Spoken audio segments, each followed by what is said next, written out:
Thank you very much, Nancy. The United States Institute of Peace, I want to thank you for inviting me here and listening to my views about Pakistan, Pakistan's policy. And I start with how someone like me, a sportsman for 20 years, international sportsman who ended up in politics. I'm the first generation Pakistani. My parents were born in colonial India. I was the first generation who grew up in an independent Pakistan. We grew up with a lot of pride. My parents reminded me always how awful it was to live in a colonial, in a country where you didn't have your freedom. So I valued the freedom of being in an independent country. And we took great pride when Pakistan started growing rapidly in the 60s. It's not used to my voice, I think it's too heavy for it. In the 60s, Pakistan was the fastest growing country in the whole region. Pakistan was a country which gave us hope. We grew up feeling that this is a country with a destiny. And then things started going wrong from 70s onwards. And I was playing cricket for 2 decades, international sportsman. I finished in the early 90s. And my initial thought after playing sport was to go into social work.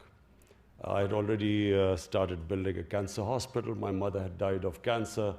And I realized that there was no cancer hospital in Pakistan, so I thought I would build one, specifically because poor people cannot afford cancer treatment. So I spent 6-7 years of my life after cricket building and then running the hospital. But it was during that time I realized that this is a big country. Social work was not going to change it.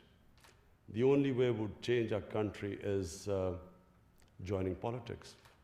Change only comes through when you head a government and bring about a change. And the reason why I joined politics was because I realized our politics was going in a direction which was leading Pakistan to nowhere.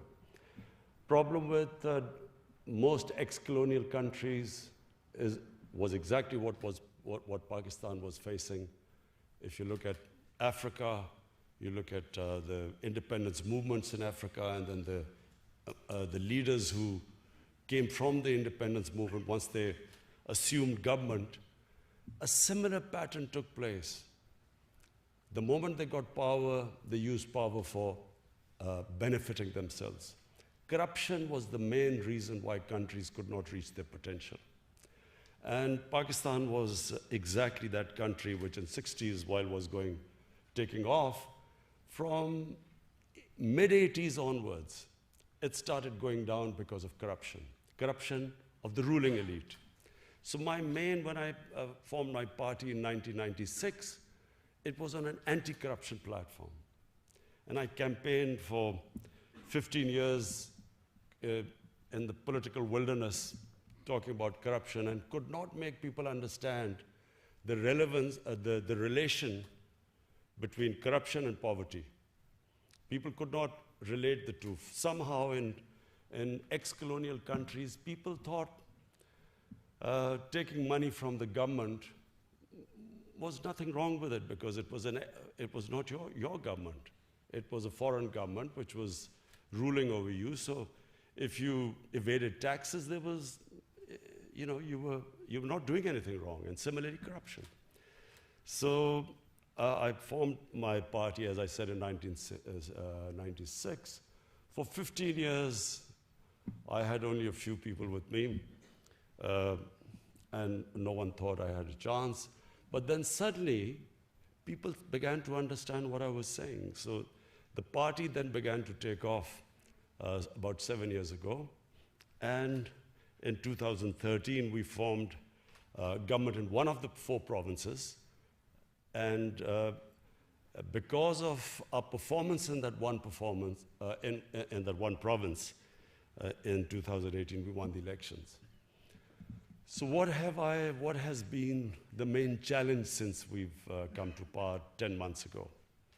Number one challenge was inheriting a country which was bankrupt. We had the biggest current account and fiscal deficits.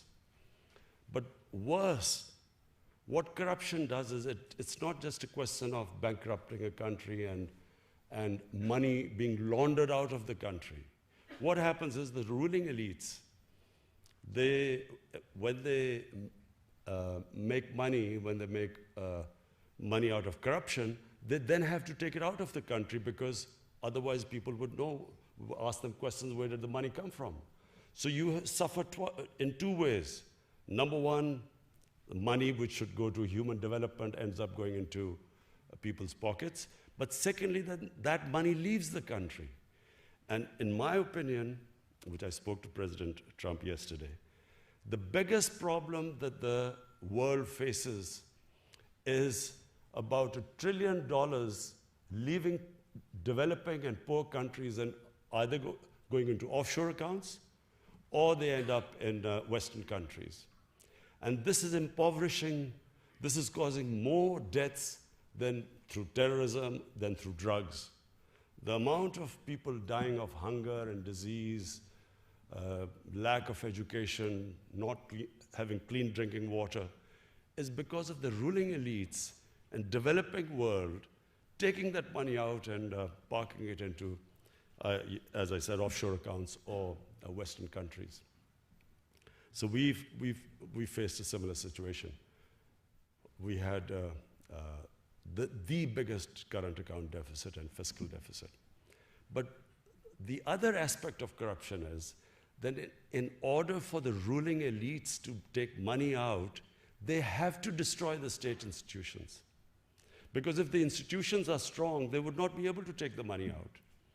For instance, if your anti-corruption body is strong, if your justice system is working, is robust, if your taxation department, like equivalent to the Indian revenue here or the IRS here, if these institutions are strong, you cannot take money out of the country.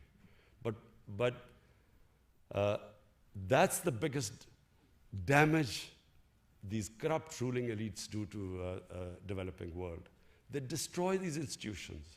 So, you can recover the money, but what you can't, to build institutions takes time. So the biggest challenge we have faced since we've been in power is trying to build the state institutions. And, we have succeeded, we have turned around various institutions, but it is a slow process. The relationship which we've had with our neighbors, the other priority we have tried to instill in Pakistan amongst the people is that we must have good relationship with all our neighbors. Because Pakistan at the moment, most of all, needs stability. We need stability for economic progress. We need peace. And so for peace, we need to have a good relationship with our neighbors. So first was me trying to reach out to India. India is, a country which we've had turbulent relationship with. But unfortunately, because of one issue of Kashmir, whenever we have tried, whenever relationship has started to move in the right direction with India, some incident happens, and that's all related to Kashmir, we go back to square one. And so I reached out to my counterpart in India, the Indian Prime Minister, assured him that, you come one step towards us, we will go 2 steps towards you, because the biggest problem India and Pakistan face is poverty. And the best way we can reduce poverty is if we start trading with each other. The next was Afghanistan. We again have had a difficult relationship with Afghanistan. And so We have reached out. I have invited President Ghani to Pakistan. And, you know, it's a sort of long story, but we are moving towards, fortunately, we're all moving towards the same direction. There's a convergence now in Pakistan, in the US, that there is no military solution in Afghanistan. So we're all working towards the peace process. Similarly with Iran, we've had sort of a decent relationship with Iran without, you know, it's not really a warm relationship, but a decent relationship with them. So we reached out to all our neighbors. And the next is the US. US is a superpower. You have to have good relationship with the US, whether you like it or not. So I was a bit worried when I was invited to meet President Trump. You know, I've been in limelight, public life for 40 years. And sort of when I've gone to meet people who are famous or well-known or in power, you know, you normally get advice that, you know, what you should do, what questions you should ask when you meet them. But never in my life have I had so many suggestions before I was going to meet President Trump. Inundated. And I have to say that it was one of the most pleasant surprises, not just for me, for my delegation. The way, the hospitality, the way he, straightforward, charming way he treated us, so we were all blown over. We loved the meeting with the president yesterday. But above all, we decided on how we will now have a close relationship between Pakistan and the US. How we will now ensure that there is no communication gap. The period from 2003 or 4 to 2015 was the worst in the relationship between Pakistan and the US. Pakistanis felt that they were fighting the US war. It was, no Pakistani was involved in 9/11. Taliban were in Afghanistan, Al-Qaeda was in Afghanistan, but Pakistan ended up involved in that war. And we lost 70,000 people. We lost over $100 billion lost to our economy. And yet, there was mistrust. Pakistan felt it was doing its best. It could have stayed out of the war. And yet, Pakistan participated in the war, and Pakistan took a battering. There was a point when people like us thought, are we going to survive? Because there were suicide bombs going on every day. There were no sports team used to visit Pakistan, forget about investors. And so we passed through a terrible period, but at the same time, the US thought we weren't doing enough. We were playing a double game. So that was, in my opinion, the worst. It was the worst phase between the relationship between US and Pakistan. I was one of those, and I came here, I think in 2009, and I tried to explain to people here that there was no military solution in Afghanistan. I met, then Democrats hadn't come into power, the elections hadn't happened just before President Obama won the elections. I tried to explain I had a meeting organized, there's Dr. Ikram here, he organized a meeting with Joe Biden, John Kerry, Harry Reid, towering figures of the Democratic Party. And I sat there and tried to explain to them the history of Afghanistan, of Pakistan's tribal area, and tried to explain to them that there will be no military solution. But I realized they had no idea. People in the US had no idea about the history of Afghanistan and the sort of conflict they had got involved in. And fortunately, this time, everyone knows, people understand. So why do I think that we will now have the very best of relationship with the US? Because we are all on the same page. Previously, Pakistan army was supposedly fighting for the US, this war on terror, but the US did not think we were doing enough. And in Pakistan, we thought we had gone out of our way. This time, the Pakistan state, our security forces, the United States, all of us are on the same page. That peace in Afghanistan can only take place through a political settlement, through dialogue. So we are all now working on getting the Taliban to talk to the Afghan government. They're already talking to the US. And we hope that this will eventually lead to a settlement. Not easy. It's not going to be easy because there's no centralized Taliban command. It's a devolved movement. But we feel that if we all work together, we feel this is the best chance of there to be peace in Afghanistan. Apart from that, domestically, just one final word before I take your questions. I've struggled these 23 years to get into power. Most of these, as I said, in wilderness, political wilderness. I was not fighting political parties. I felt I was fighting a mafia. And the Supreme Court of Pakistan, actually, when there was this famous court case where the Prime Minister was dismissed, actually called the ruling party a Sicilian mafia. And I say a mafia because this is not normal politics. Because the two ruling families had been in power off and on for 30 years. And when you're in power for 30 years, their penetration was right down in the bureaucracy, in the judiciary, in the election commission. They had enormous amounts of money. And so we won because we mobilized the people. We mobilized the youth of Pakistan. We were very fortunate that Pakistan has 60% of Pakistanis are below the age of 30. They became our big support. The young people rallied around us. And it was the biggest public movement in Pakistan in the last 50 years. And so we won despite coming up against big money, despite their penetration in media, the most vilification campaign, personal attacks, and despite that, we won because of social media. This is the new.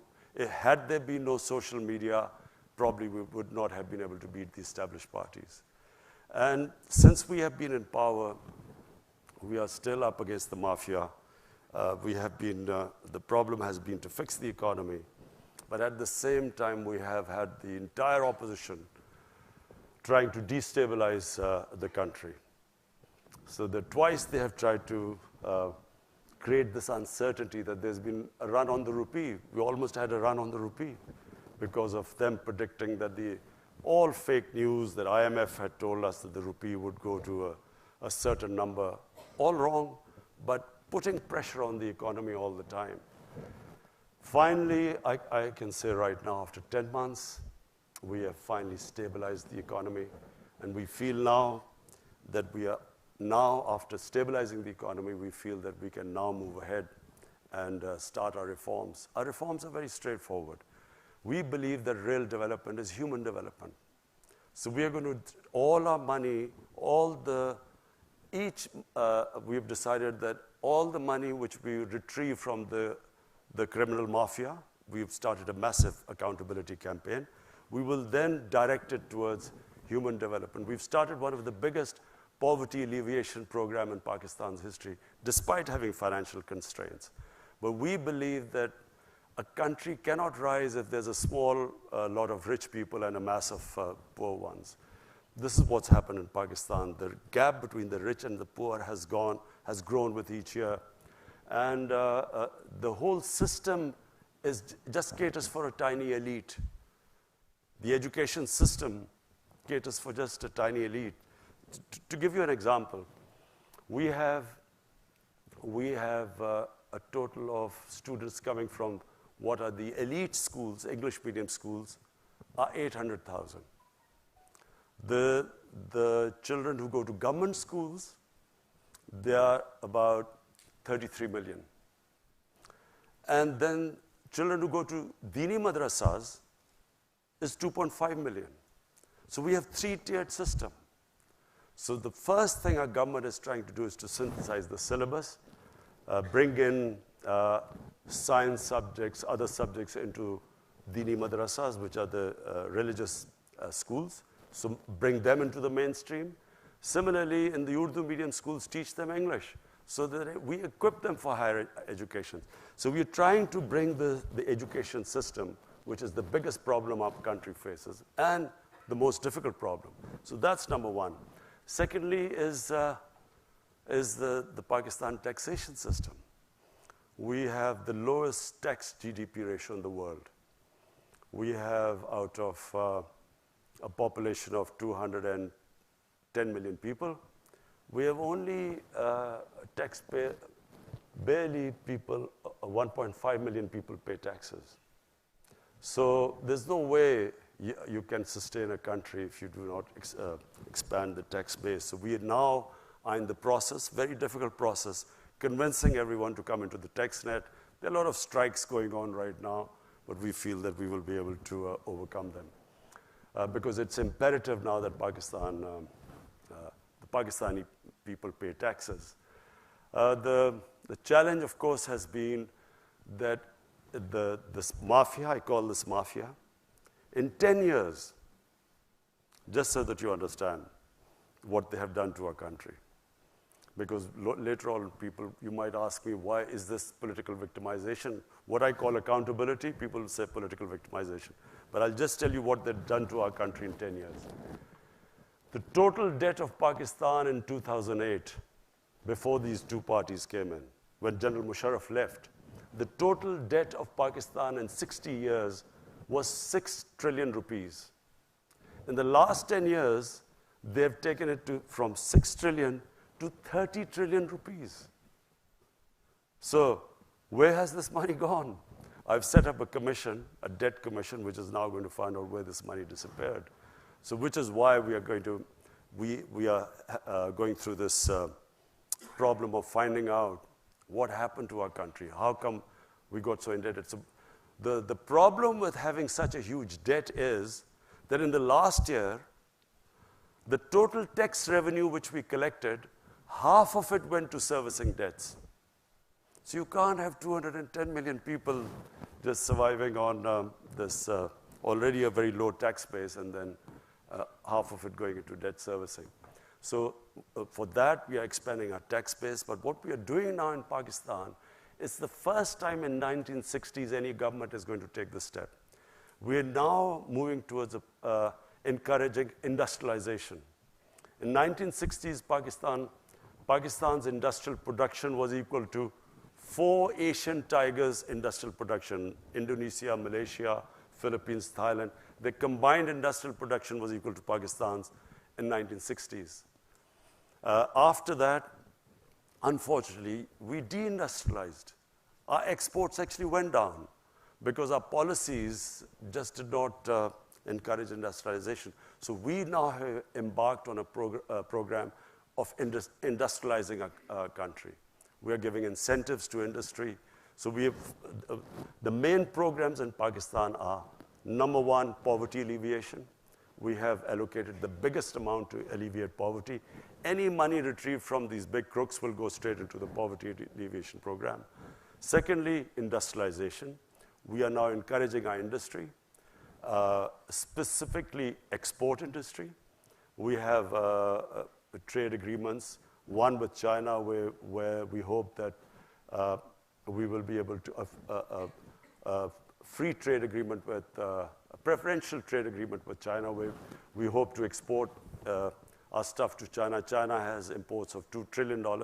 So industrialization. And third is agriculture. Pakistan is basically an agricultural country, and we are hoping to get technology transfer from Europe, from China. Hopefully, we've spoke to companies in the United States so that we can improve our yields. Pakistan has the lowest yields, one of the most productive lands, but the lowest yields. So what we hope is that this three-pronged attack, we will be able to raise Pakistan's economy, provide employment to our people, improve productivity. So this is basically where we are headed. Thank you.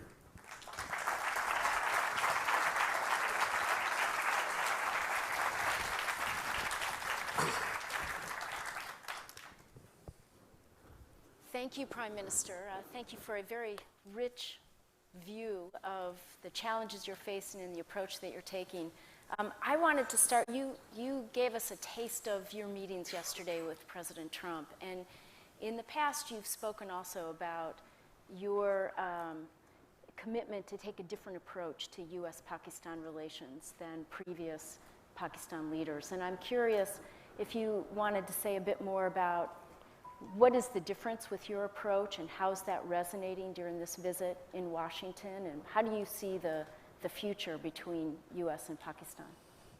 You see, Nancy, I always felt that the relationship between Pakistan and the United States was never multi-pronged. It was basically a transactional relationship. So, for instance, in the 80s, Pakistan was fighting the jihad against the Soviets. And so the US was helping Pakistan, was providing aid. And Pakistan was, the various groups created in Pakistan were then conducting attacks inside Afghanistan against the Soviets. The moment that the Afghan jihad ended, the US packed up and left. And not only did they leave, Pakistan was slapped with Pressler sanctions. So Pakistan then was left with 4 million Afghan refugees, a number of militant groups which had been created to fight the Soviets, all dressed up and nowhere to go. We had heroin, drugs that were used at some point to pay for the fighting in Afghanistan. So Pakistan, then first time we had these sectarian attacks and sectarian militant groups, which were first time we heard of sectarian attacks inside Pakistan. Then comes 9/11, and Pakistan again joins the US. I was then, I only had one seat in parliament at the time, and I remember when General Musharraf was consulting all of us that the US wants us to join them in the war. I opposed it. I thought Pakistan should stay neutral. And I'll tell you why I thought Pakistan should stay neutral. We had created these jihadi groups in the 80s. We had indoctrinated them in the idea of jihad, that foreign occupation in Afghanistan, it was a religious duty to fight them. So all these groups, including Al-Qaeda, had arrived in Pakistan. Now comes 9/11, then the US invades Afghanistan. And now we are trying to tell these same groups who had close links with the Pakistan army, because they were created by the Pakistan army, now we are telling them that no, it's because the good guys are there, it's no longer jihad.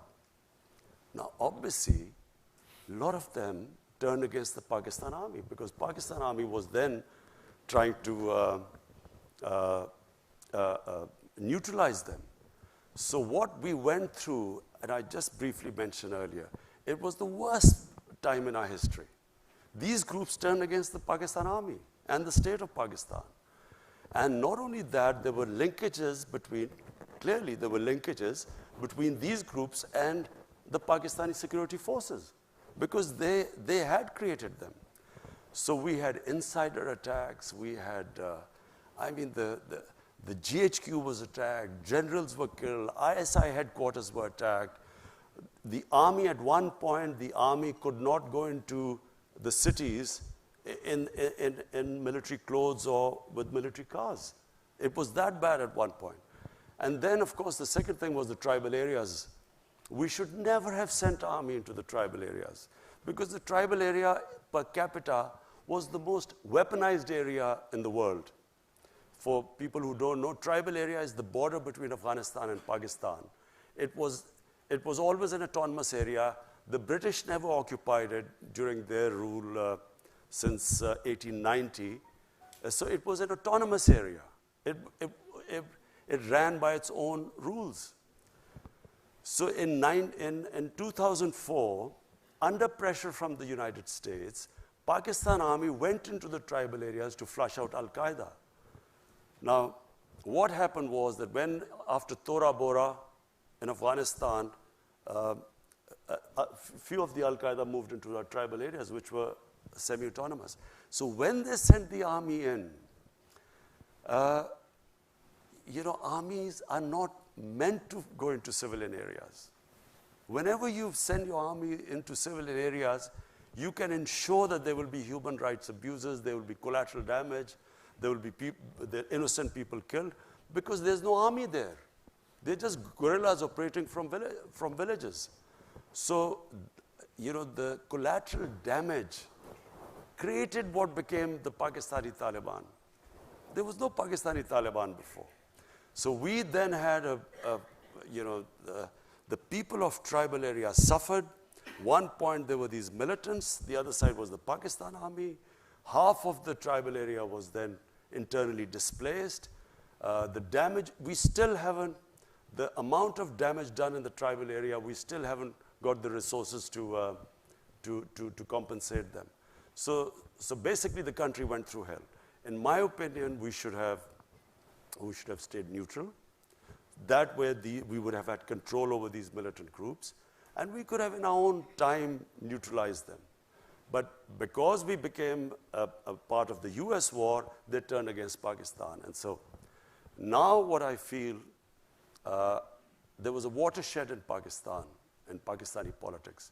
In 2014, the TTP, the Pakistani Taliban, they slaughtered 150 school children in what was called the APS, the Army Public School. There was a reaction within Pakistan. All the political parties then signed a paper called the National Action Plan. And we all decided after that we will not allow any militant groups to operate inside Pakistan. Until we came into power, the governments did not have the political will, because when you talk about the militant groups, they still have about 30 to 40,000 armed people who have been trained and in some sort of a theater, who fought either in Afghanistan, maybe in Kashmir. So we were the first government who has now started disarming all the militant groups. This is the first time it is happening. We have taken over their institutes, their seminaries. We've got administrators there. So it is the first time in Pakistan that we have decided there will be no armed militias inside our country. Which relates to the next question I want to ask you, and it's been in the news a lot. It's clearly a significant element in US-Pakistan relationships, and that's what you referred to as well, the ongoing Afghan peace process, and the possibilities that we might actually have some breakthroughs. And building on what you just said, is the Pakistan government able and willing to make the commitments to really help move these dialogues forward, especially in the event that the Taliban and the Afghan government aren't able to get a meeting organized?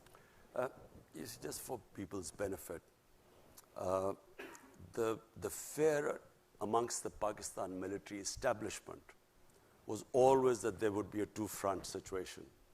So there would be, the Eastern Front, which is India, and then if Afghanistan was also in the Indian sphere of influence, then Pakistan would be sandwiched between these two. And so this was always the worry about the Pakistan military establishment, and which is why they wanted what was called the strategic depth. But this has changed. Today, there is no concept in Pakistan of strategic depth, because we feel that by interfering in Afghanistan, in order to secure the strategic depth, we have actually done a lot of damage to our own country, and for no rhyme or reason, we have become partisan in Afghanistan's internal affairs. Now, and I speak for Pakistan Army because, normally there was that, there's Pakistan Army is this independent entity, and, the governments have no control over it. I can sit here and tell you that as I speak, the Pakistan Army is exactly behind the government's program. Whatever our policies from day one we've arrived, peace with India, they were behind. When I decided to release the Indian pilot who had been shot down in Pakistan, the army was right behind me. So we today speak as, that there's no difference between the policies of the Pakistan security forces or the Pakistan's democratic government. And we believe that we should not ever interfere in the internal affairs of Afghanistan. Let the Afghans decide what they want, what sort of government they want, and we should facilitate the peace process. So this is the big difference now. Okay. We're all on the same page, and fortunately now that the United States is on the same page too, because after the Einstein's definition of madness, trying to do the same thing over and over again and expecting a different result, 19 years of conflict. And if they had gone, thank God for President Trump, I mean, this could have gone on for another 19 years without any result. But it sounds like you're willing to use your leverage with the Taliban to facilitate the peace process, you see, which is a big welcome change. The Taliban delegation wanted to meet me a few months back, and when I became the prime minister. And it's because I always maintained that there was no military solution, while everyone else in Pakistan's political spectrum kept sort of agreeing that there was some military solution. So because of that, I had a certain amount of credibility amongst them. They wanted to meet me, but the Afghan government at that point did not want me to meet them. So I did not meet them, but now when I go back, after meeting President Trump, and also I've spoken to President Ghani, now I will meet the Taliban, and I will try my best to get them to talk to the Afghan government, and so that the election in Afghanistan must be an inclusive election where the Taliban also participate in it. Great, thanks. I want to ask something that's very important to people here, and that is the view that in Pakistan, censorship and harassment of the press, of activists and dissenting voices of women is on the rise. And you just spoke very eloquently about a new Pakistan, talked about the inequalities that have plagued the economy. And I'm curious, what are your thoughts and commitments about also protecting the pluralism and the freedom of speech and of the media that's so important to a democratic Pakistan? Just let me say one thing. My government, and time will prove this, will be the most inclusive government in Pakistan ever. We will try, we have already now ensured full protection for our minorities. We have, I won't go into detail, but there's one element where we still have a problem. But what we have done, no government has done before. And I'll give you an example that there was this case of Asia Bibi. She was this Christian woman who was jailed, and no judge would try them because of blasphemy. And because of the strength of one particular group, which had the previous government was held hostage by the group. They came in and they literally blocked the roads. And people were scared of that group. So when the judgment was given to free her by the Supreme Court, the same group then threatened. They came out on the streets. They were rioting for 2 days, and the stage was held hostage for 2 days. But this is the first government that, on the next opportune moment, actually took them out. We put them in jails. We just completely, and Asia Bibi was then safely, she came out, and then she wanted to leave the country, and we helped her. So all I'm saying is that this government you will see that it will treat its minorities as equal citizens. There's just one thing, I don't want to go into detail, but there's one aspect, I can't talk about it, but we have still a problem. I'm not saying we've completely controlled the situation, but you will see that this is not out of worry about what the Western world or any other people say about us. It's because out of our conviction that our minorities, according to our religion, according to our constitution, are equal citizens. Now the media. You know, I have, my life, I went to university in England, and I spent about 18 summers of my life in England. And I've seen the British media, very open, very free media. The Pakistan media, in my opinion, is even freer than the British media. There is the media in Pakistan, I mean, is not just free, but sometimes out of control. I can tell you that in Britain, no media would have published things like, or said on television things like the Pakistan media has done. I can tell you since I've been in power. I mean, imagine, I don't even think in America this would be allowed, even though the media has this love-hate relationship with President Trump, more hate than love sometimes. But imagine that, again, a prime minister of a country, and this man sits on television and says that I can tell you that he's getting divorced tomorrow. So if there was some truth in it, you would, okay, if he had some knowledge. But there's only me and my wife living together. Where did he get this information from? But this sort of thing, I mean, in the olden days, I can tell you that this guy would have been beaten up. Nawaz Sharif's time, the previous prime minister, he had journalists beaten up. Asif Zardari, people were petrified of him. People would disappear. In my time, I went to the legal channels, I reported it to the media, I went into the court. All I'm saying is that what the media in Pakistan is, you will not find a media like that.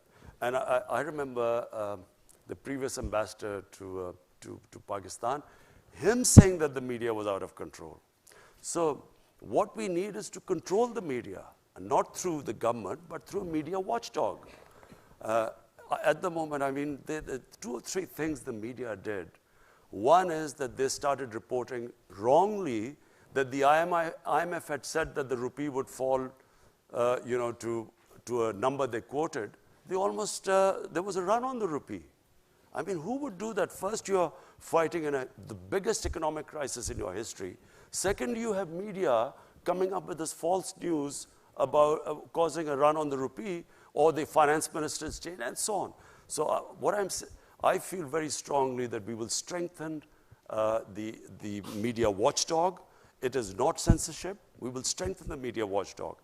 But there are 70 channels or 80 channels in Pakistan. Only 3 channels reported that they were having some problems. So we have a whole afternoon's worth of questions for you. But before I go, I just need to ask you one last question. It's very important for USIP's mandate, and that is the number of international NGOs that are raising concern about the increased difficulty of working in Pakistan. And fully understanding that the government has a role in registering these groups and in regulating the space, many of them are complaining of a very arbitrary process that ultimately is hampering very genuine efforts to work in partnership with Pakistani organizations and the government, and examples of forced expulsions. Is your government committed to addressing this issue? It's been going on since before you took office. And I think there are hopes that you might be able to do something to make it a more transparent and fair process. Absolutely. The foreign minister has been dealing with this issue, and we have tried to work out to have these guidelines for NGOs. I mean, I run the 2 biggest NGOs in Pakistan, which is the Cancer Hospital and the university. But we did have problems, and I can just frankly tell you the reason why these restrictions came. There was an issue of Shakil Afridi, who was working for a NGO. The doctor. The doctor, and the NGO was what is Save the Children? Save the Children. So after that, the result was that the extremists, militants, started targeting NGOs specifically, we had one of our biggest problem was that the polio workers were being targeted. So many of the polio workers were shot after that.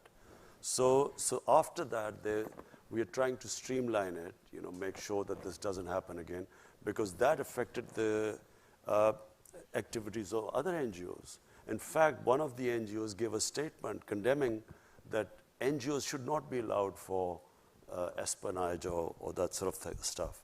But we are already looking at it. There were 3 German NGOs which had left Pakistan, but after being cleared, they've come back, and we're looking at a case-to-case basis.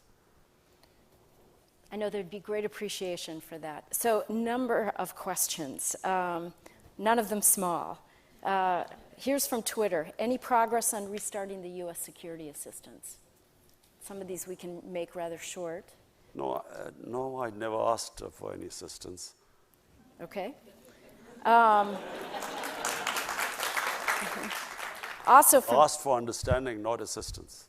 Also from Twitter, what's an ideal Kashmiri solution from the Pakistan perspective, and one that you believe the Pakistan people will accept? I think it should not be the Pakistani people anymore. It should be what the people of Kashmir want. And that really is the only solution. What do the people of Kashmir want? And presumably a process that surfaces that and enables it to take hold. Do you know, I'm told, because we had 3 foreign ministers who were in other parties who joined us. One of them, of course, is Shah Mahmood Qureshi. And 2 of them told me that actually they came pretty close in the time of General Musharraf and when Mr. Vajpayee was the Prime Minister of India. Apparently, they came pretty close. There was some sort of convergence on a phased movement on Kashmir, on sort of various steps to be taken, and over a period of time, some sort of a referendum. Anyway, but I don't want to say anything right now because it's a delicate issue. But there is a solution, and the solution has to be with the will of the people of Kashmir. So you covered this, but I see about 4 questions going back to this issue of media censorship. And here's one particularly that talks about TV channels are taken off, journalists are facing threats, the party's official Twitter routinely cautions journalists of committing treasons. So in a country where many journalists have been killed, do you think such rhetoric will enable and incite violence and directly affect the freedom of the press? Do you know, Nancy, I am probably one of the biggest beneficiaries of the media. When we had free media, I gained the most because I was, until 2001, there was only one television, and that was the national television, PTV, which was totally a government-controlled television. So with the independent channels coming in, I became the biggest beneficiary because we didn't have any money. I mean, my party was pretty small for a long time. So I was able to go on television and give my point of view. And that's how my party gained, because I had a way of conveying my manifesto, how I would deal with various issues. So there is no question in Pakistan of ever clamping down on the media. I can just tell you that. There is no question. What happens is sometimes, and I will, now that you keep asking, you were stuck on media, so I'll just go, I will just tell you a bit of truth about the media. There is, as Lee Kuan Yew once famously remarked, what was sometimes called freedom of speech by the media or freedom of expression is sometimes the freedom of the owners of the media channels to conduct whatever they want to do. So in Pakistan, what we had the situation where here we were fighting. I don't know how many of you know of the Panama Papers, the Panama Revolutions. So this Panama revelations came about like the WikiLeaks, and our prime ministers, we discovered that he had these luxury apartments in London, most expensive Mayfair. He had these 4 luxury apartments. So like a opposition, like anywhere in the democracy, we asked him, where did you get the money to buy these flats? And then started this whole movement to get him to answer these questions. Now, there was a court case in the end, and in the court, he was convicted. But do you know there was a media channel, one of the most powerful media channels, they did everything to protect him. Now, this is not what a media is supposed to do. The media did everything. They covered up for him, not just protecting him. I, who was asking my democratic right a question to asking someone, where did you get the money? I was attacked, personal attacks. I mean, the sort of attacks I faced, no political leader I challenged, no political leader would have gone through the sort of personal attacks they went, because, you know, they couldn't attack me on my, on integrity, so they went on these personal attacks. So this is not normal for media to do this. Media is not supposed to do this. Media is supposed to be a watchdog, to bring out, you know, play the role of an opposition. But they're not about personal attacks and trying to blackmail you. We just had another case right now. There's a judge who convicted the previous prime minister. Now this judge, the opposition brought out a video blackmailing him about him with some compromising video with some woman. They brought this up. This happens in Italian mafias. It doesn't happen in democracies. So, I mean, you know, sometimes, you know, I firmly believe that eventually we will have to move where the media owners will have to disclose their source of income. You know, just like anyone else, they'll have to say, how much tax do they pay? What is the source of income? Even if you ask them how much tax you paid, some of these media say this is a freedom, it's against freedom of expression. So looking at it from that perspective versus a censorship regime, but more of a transparency effort is the focus. And Nancy, accountable media. Media should also be accountable. You know, you can't have a media sort of protecting criminals in a society. Okay, we're going to move the conversation. Here, there are a number of questions about Afghanistan. I think you've covered that. But here's one specifically asking, how do you view the peace talks about Afghanistan hosted by both Russia and Uzbekistan? You know, we should really get all the neighbors of Afghanistan involved with the peace talks, because this is, it should be the interest. Pakistan, the United States, and Afghanistan. These 3 countries today are the most interested in having peace in Afghanistan. But not all neighbors are interested in peace in Afghanistan. Because, you know, for various reasons, people have their own, other countries have their own agendas. So I firmly believe that the US should try and co-opt as many countries as possible.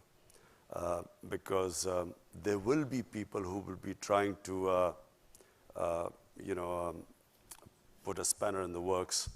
And so if the neighbors are all involved, there's a much better chance of the talks going smoothly.